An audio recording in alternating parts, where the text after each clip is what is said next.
My name is Rae Fleming. I was born in 1944 into, I might say, a general store, which was a fascinating place to grow up in because I, from a very young age, became interested in the stories that the customers told. And the customers then, I think most of them, the older ones, were something like grandchildren of people who'd crossed the ocean, and they could still remember, many of them, their grandparents, and some of the customers spoke a little Gaelic because they'd listened to grandmothers who were looking after them as children.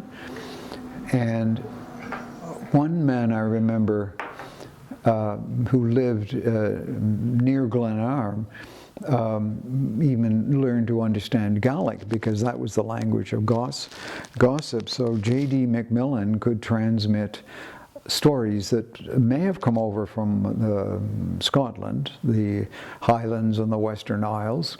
At that time, Gaelic was not terribly well known in Edinburgh and Glasgow, but this is not where the settlers of Eldon came from. So my curiosity, which is so necessary, I think, for writing, may have started quite early because of that general store. Early education, Lornville. And I had SS number 1 Eldon. I had the good fortune to have excellent teachers at the beginning and at the end in Lornville. At the beginning, well, let's start with the end because I won't talk a great deal about Paul Gilmore, but he was 17. He was my grade 8 teacher, 17, only 5 years older than I, and he was only 2 years older than the oldest student in grade 8. He was marvelous. He was just out of what they called then the summer normal school program of 6 weeks. The teachers were short. The first teacher, who is probably fairly well known still in Lindsay, was Marion MacLeod, later Marion Morrow. And she promoted me from grade 1 to 2 and stayed in at recess to help me catch up. She looked at me, and I didn't realize this until about 40 years later when we were comparing notes, and thought, oh, if I don't do something, he's going to be completely turned off because he is clearly bored by something. So that was her solution, was to first talk to my parents, my mother especially, and then, with permission from parents, she promoted me, and I got caught up to grade 2.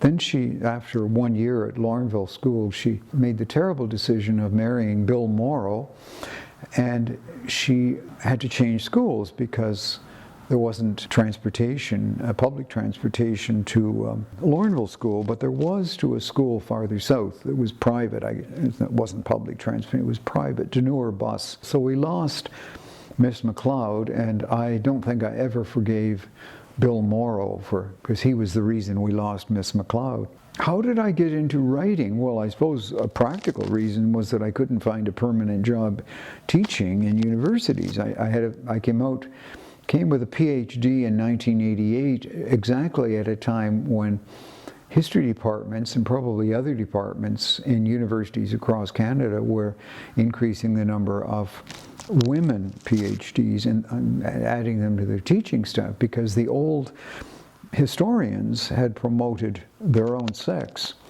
10 years earlier, all men got jobs. In the late 80s, all women got jobs. But that meant that there were a lot of unemployed males, and especially in my case, I was 10 years older than average because I went back to do a PhD starting at age 34.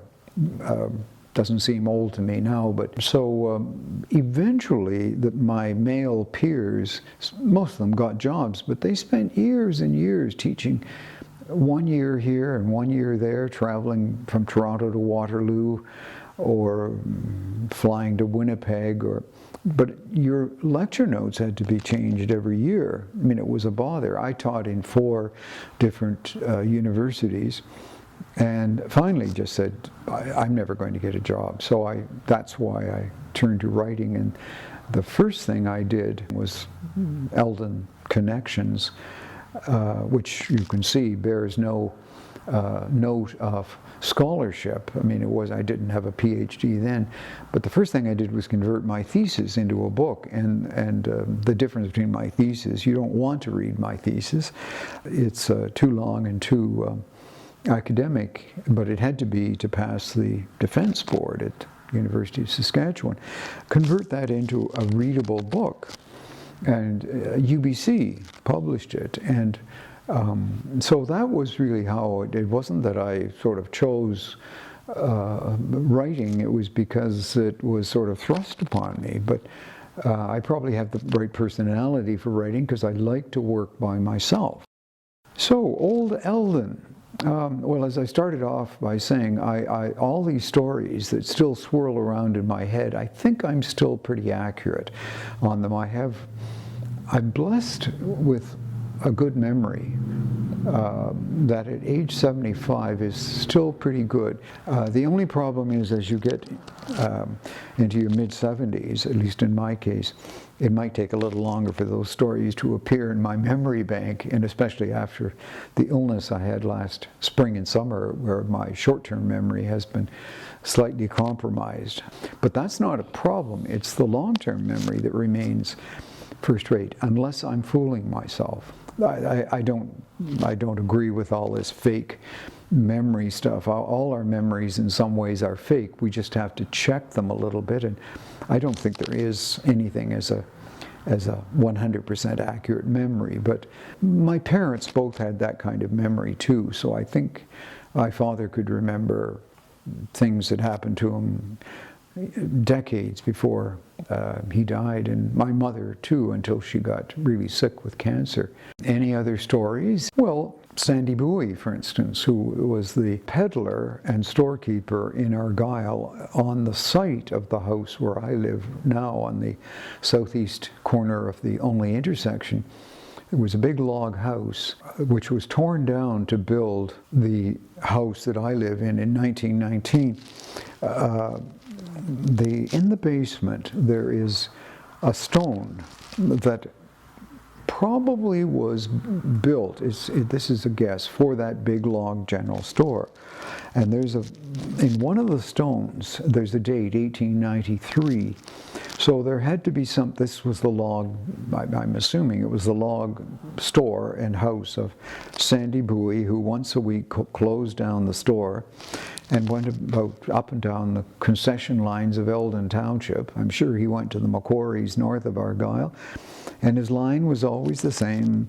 Hello, Mrs. Macquarie, have you any pepper? And he would list spices and the things he had in his coral-colored wagon pulled by 2 horses. I have a picture of it.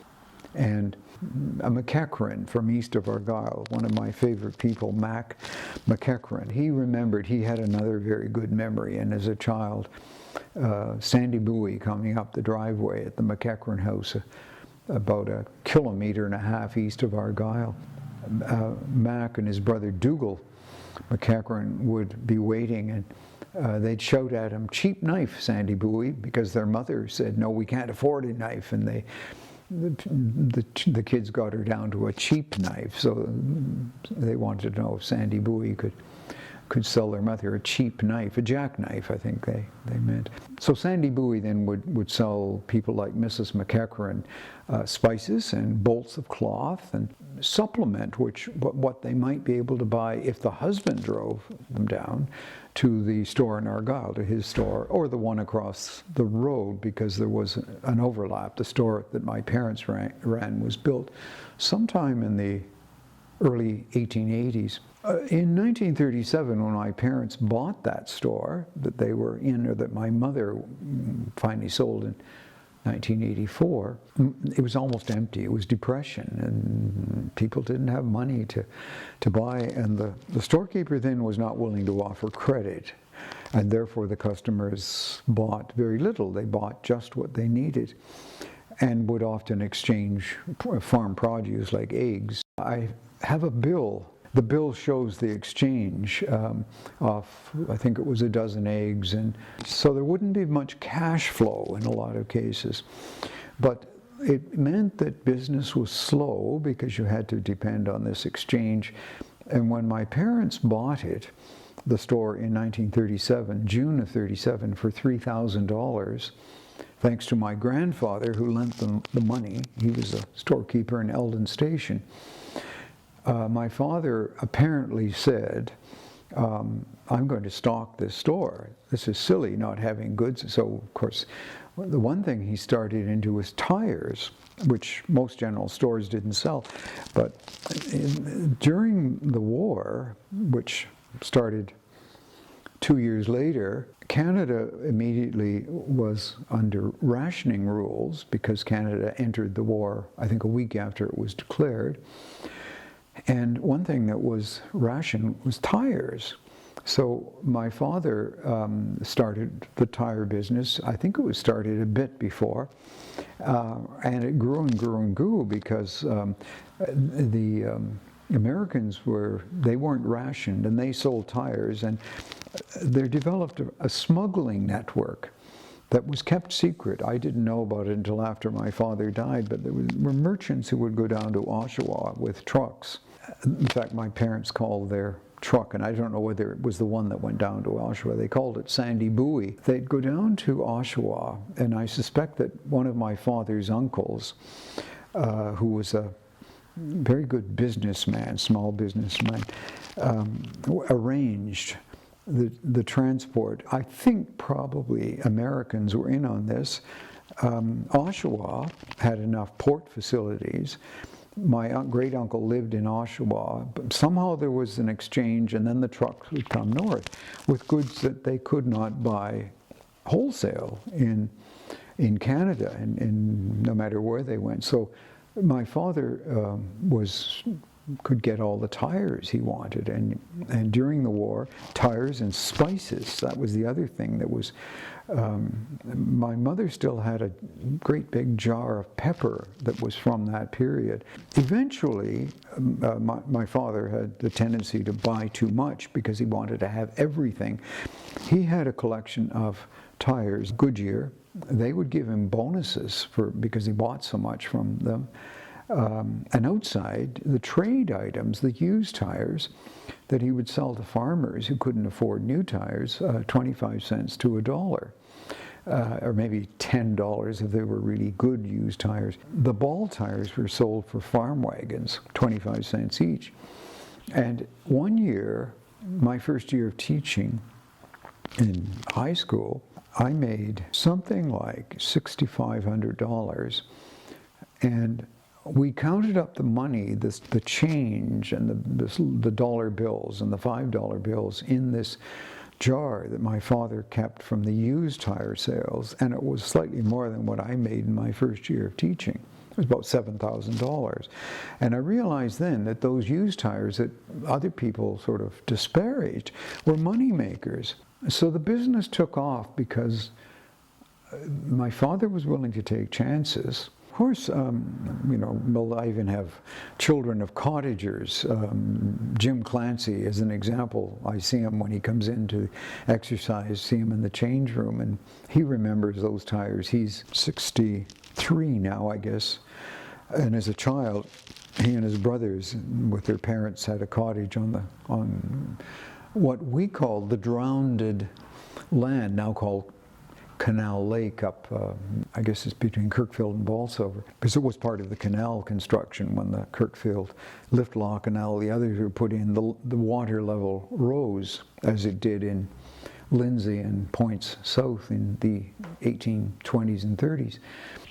Those tires made money, and inside, if you didn't diversify in general stores, you made enough money to feed your wife and children and yourself, but you didn't make any profits much because markup on Kellogg's cornflakes was not very high, and fruit spoiled. The profit was in the last two items of a dozen, and of course you rarely got your oranges sold without spoilage on about 10%. He did well on the tires, and also hardware was a good markup. Hardware, I think, was double. So they did okay in that little store. My father died suddenly he was hit by a car when I was still, it was 1970, so I was 26. And I think later, if he had lived another 10 years, I could have questioned him more. And my mother afterwards, she was very careful not to tell anything, including the fact that he was adopted. The other interesting thing is the railway, which was the Toronto and Nippissing, that went from, it itself did not start at Union Station or any of the stations. It was, the line went out on another railway, and I can't remember the name, in what is now Scarborough. I think the Toronto and Nipissing started there, but it ran through villages and municipalities that had funded the railway. And Eldon Township, about 1869, turned over $44,000, an astronomical sum, to George Laidlaw and Duncan McRae at Bolsover. They were two of the leading lights in the Toronto and Nipissing. And so Eldon Township ended up with the most stations, I think I'm right in saying it, of any township between Toronto and Coboconk, which unfortunately did not last through the age of destruction. Well, we're still in that age. Like Lindsay, which lost a post office, a high school, a hospital, and ever so many lovely houses, Argyle lost its station. I was one of the culprits who used to go down and throw stones at the windows. But there we were. You could get on the train in Argyle, and you could go to Toronto and be back the same day. I looked at train schedules when I was doing the biography of Sir William Mackenzie, and I realized that, while some people, my thesis supervisor, for instance, in Saskatoon, who didn't know anything about 19th century rural Ontario, called Kirkfield. Poor Kirkfield was isolated. In my biography of Mackenzie, I said, well, by the time the Mackenzies built their mansion by the time it opened in 1888 in Kirkfield, you could get on the train in Kirkfield in the morning, shop at Eaton's, which opened in 1888, and be back in the evening. And that's not frontier isolation. They're hooked into the biggest Ontario. But the trains, of course, helped to create an urban influence, and that's a long time ago. So even Argyle was not really that isolated. Ideas would percolate through the train from the big city of Toronto, which was only about 300,000, but that was big at the time. I'll mention the name of the person who told me this. Allie Hill, Alice was her first name, whose father, Dick Hawkins, I think it was Allie's grandparents, were from Oxfordshire in England. They were one of the few English families. Told me about the woman who had a crush on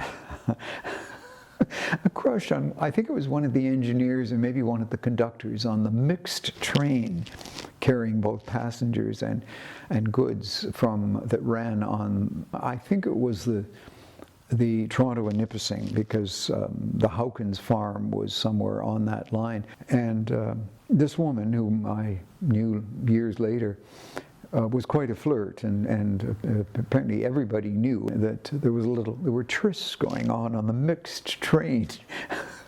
I've decided at age 75 that I don't have words of wisdom to offer. I'm moving into the age of the people I used to think were full of wind, and I think that's what I'm full of now. But I will say that, no, this is not wisdom, but I will say that I'm discouraged by the 21st century. I'm not happy in the 21st century, this age of super instant communications. That, by the way, began with street railways in cities, the 1890s, and with the increase of railway traffic in the 1890s, and with the beginnings of automobiles. We're not the first age of instant communications. The telephone, of course, was as more and more houses got, there was instant communication, but we've got it at a super level, and it's just ridiculous. Everybody but me, it seems, communicates with all these devices. I've decided I don't want them, because I'm still living in a slower age, and I can almost do that. I swim, If everybody swam, they would understand what ages that have disappeared are like, because you can't change swimming. The body will only go so fast. It's a meditative sport. You don't talk to anybody most of the time. You can stop and talk. Swimming is my favorite sport. I've swam 1.5 kilometers this morning, as I do each weekday morning. And if it weren't for that, I'd probably, be cross all the time. So words of wisdom. Well, I would just say slow down. Meditate. Swimming, I guess yoga is part of meditating. Or join a group that meditates, and get out of these GD half-ton pickups, which are ruining our towns. The speed, which Sir William Mackenzie and his speedy mechanical devices was a great deal responsible for, is killing us literally and spiritually, physically, mentally. I must say my television hasn't worked. Television, of course, is another instantaneous entertainment. It hasn't worked for about 3 months. There are various reasons why I haven't replaced it. But I'm enjoying it because I no longer crave Jeopardy, or no longer crave the images that television brings. I can listen to the news when I want, but now I realize it's mostly repetitive, and it's not important, and I get a lot more reading done. I'm surprised. I'm reading faster because somehow my mind has reverted to a different age. So that's my last piece of advice. Thank you very much.